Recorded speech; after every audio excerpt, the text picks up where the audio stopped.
And one of her exes was very clear. He said to me, I was warned by another person in the beauty pageant world that girl will do anything to get to the top, and her mother will do anything to help her get to the top. I love submitting to Charlie because he's a phenomenal leader, and the way that he loves me, like, melts me to want to be able to help. How can I help you? It was always a lie.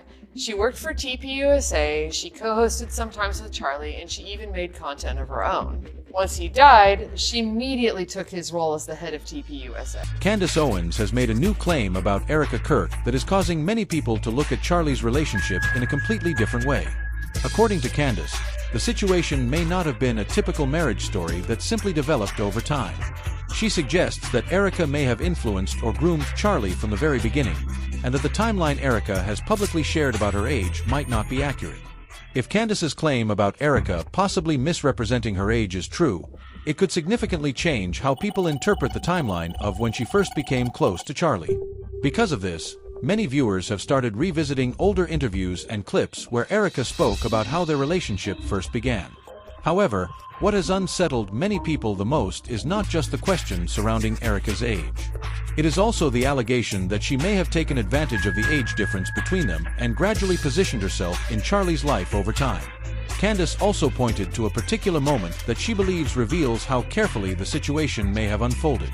According to her interpretation, that moment makes the entire story appear far more calculated and deliberate than it originally seemed. Everything about this marriage, everything about this divorce, everything about Erika's early years is shady. And the beginning... Candace Owens says this is exactly why her investigative series, Bride of Charlie, matters so much.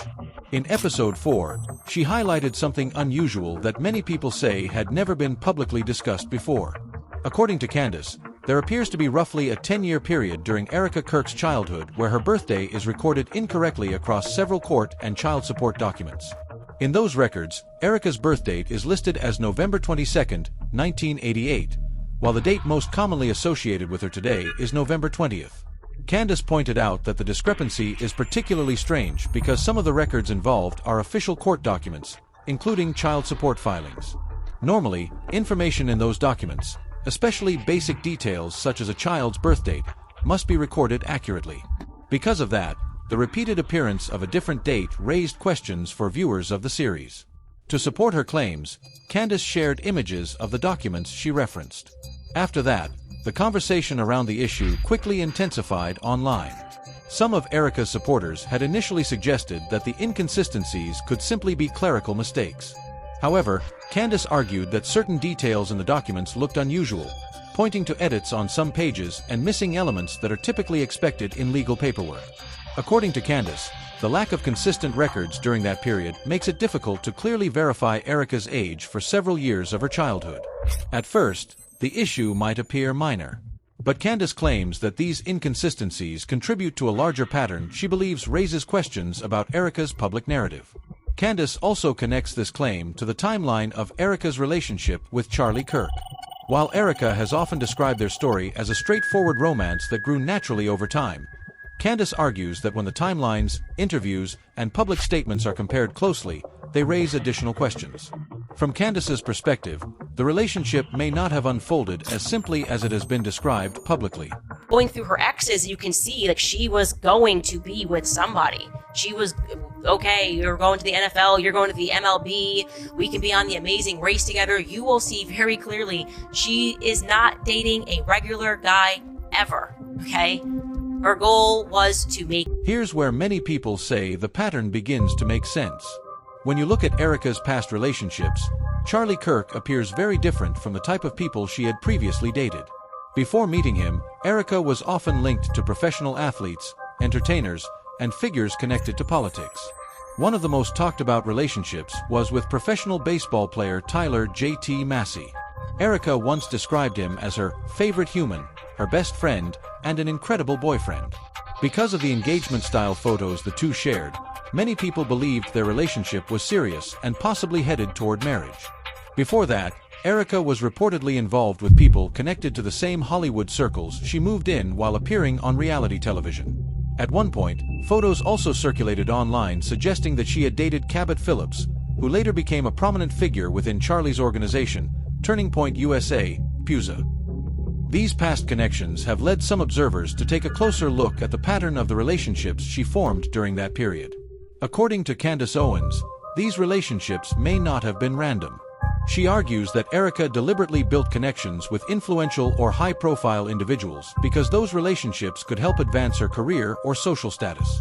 Candace further claimed that Erika's mother, Lori, played a role in shaping that approach early on, encouraging her to network with influential circles, build relationships with powerful people, and place herself in environments where she could gain recognition and opportunities. These claims have fueled ongoing debate online, with supporters and critics offering very different interpretations of Erika's past. While some believe the connections are simply part of life in social and entertainment circles, others say the timeline and patterns are worth examining more closely. This idea that she didn't want it is just not true. It's so objectively not true. Erika, without question, and anybody who's being objective and honest and looking at her history of the people that she dated and the people that she wanted to be in close proximity to, I can guarantee to you that this girl wanted to be famous. Like, very badly wanted to be famous one way or the other. Candace argues that this pattern is exactly why she believes Erika may have identified Charlie early on as someone who could elevate her career. In Candace's view, that would explain why factors such as Charlie being very different from the men Erika had previously dated, or the reported age difference between them, didn't seem to matter. Public information suggests that Erika recently turned 37, while Charlie was 31 when he passed away, indicating about a 5-year age gap. However, Candace claims that some of the documents and details she has discussed in her series raise questions about whether that gap might be larger than people initially believed. According to Candace, another point she finds unusual is how quickly Erika assumed control of many aspects of Charlie's work and legacy after his death. Candace argues that this could suggest a long period of influence, claiming that Charlie may have come to trust Erika deeply, not only in his personal life but also in matters related to his work and organization. In Candace's interpretation, that level of trust played a significant role in how events eventually unfolded. In episode 7 of her investigative series Bride of Charlie, Candace also addressed Erika's public image in recent interviews. She noted that Erika has described herself as a single woman working hard to support her family, drawing comparisons to her mother's experiences. Candace disputes that narrative, arguing that Charlie had taken steps during his lifetime to ensure that his family would be financially secure both while he was alive and after his passing. Like, she's trying to relate like she's just like a single mom and working a 9 to 5, working at a restaurant, trying to make ends meet for her children and the fathers. According to Candace Owens' claims in her investigative series, Erika reportedly received a large portion of Charlie's estate after his death. Candace suggests that the amount could be at least $10 million, which she says was transferred to Erika shortly after he passed away. Candace also argues that this figure may not represent the full financial picture.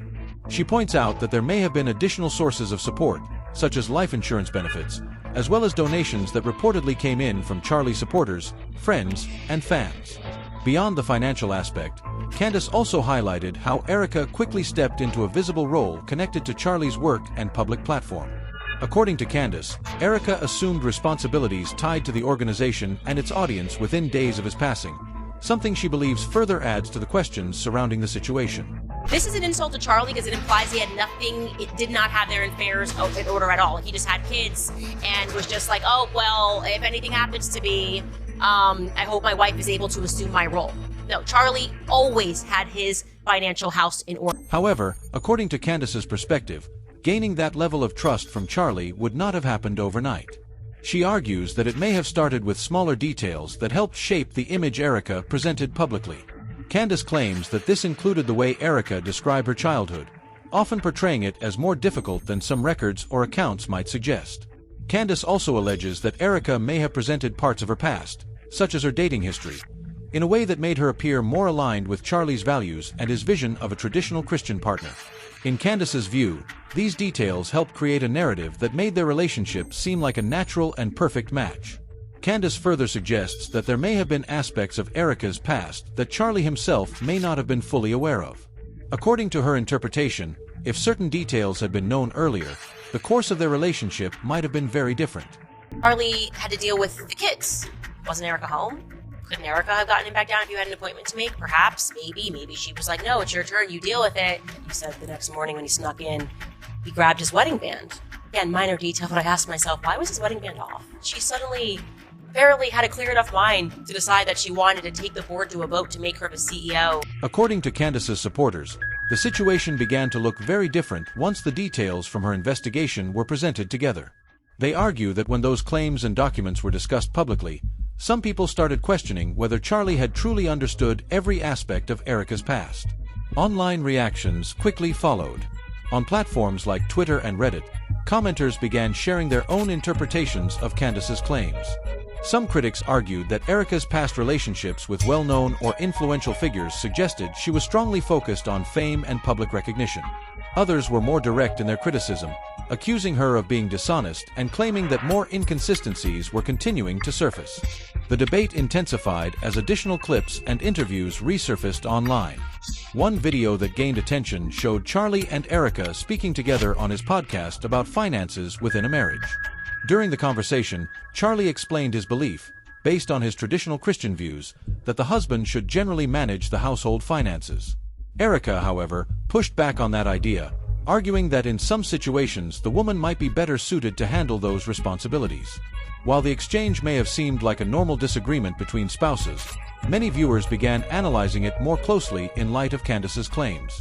For some, the clip became another moment people pointed to while debating the dynamics of their relationship. You are marrying a man that is not capable of completely and totally handling the finances, that you should not marry that man. Finances will break a marriage quicker than anything else, period. But what if he checks all of the boxes? He just is horrible at money. Fine. And you're really Doesn't good at matter. money. Doesn't matter. Candace also points to another contradiction she believes is important. While Erika has publicly stated that she supports the idea of women focusing on the home rather than pursuing careers, Candace argues that those statements may simply be meant to align with a conservative audience. In her view, moments like the podcast clip suggest Erika's private opinions may not always match the image she presents publicly.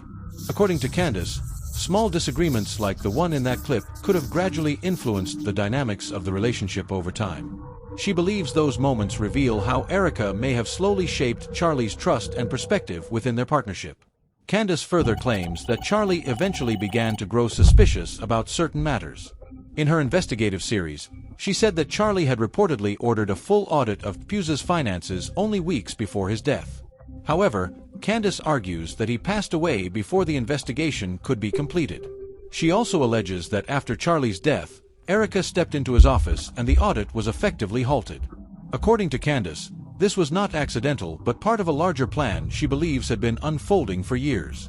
As a result, supporters and critics alike have started re-examining the timeline of events. With more clips, interviews, and documents circulating online, the debate around the situation has intensified. Some people continue to dismiss the claims as speculation, while others believe the pieces of the story raise serious questions. From Candace's perspective, if even part of her theory is accurate, it would mean Charlie may have placed his trust in someone who had been carefully positioning herself in his life for a long time. And according to that interpretation, by the time he began asking deeper questions, he may have already run out of time.